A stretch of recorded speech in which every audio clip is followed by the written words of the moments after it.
Hello everyone, in today's video I'm going to show you how to delete your Facebook business page.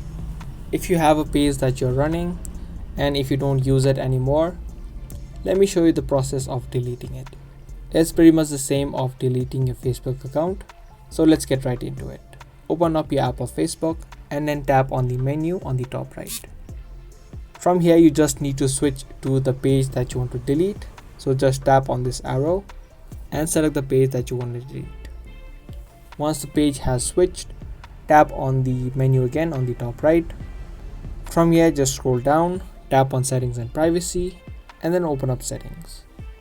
From the settings page, tap on page settings, and if you scroll down from here, under Facebook page information, you'll see access and control.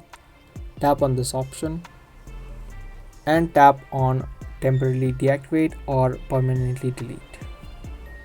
Select the delete page option instead of deactivate, tap on continue and select a reason for deleting your account.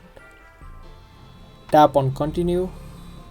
It's going to show you a few things that you need to know before you delete, such as downloading your information, saving your posts and other stuff. If you have some information that you need, you can just tap on download and download this information. After that, tap on continue and then type in the password of your Facebook account. After that, tap on continue. Now lastly, you're going to see this menu which says when you delete your Facebook page, you will be able to retrieve the content or information that your page has shared on Facebook. So all of those information will be permanently deleted and you won't be able to recover it. So if you agree and you want to delete your account, just tap on the continue option and your account deletion request will be sent to Facebook and your page will be successfully deleted. So that's the step-by-step process of deleting your Facebook business page.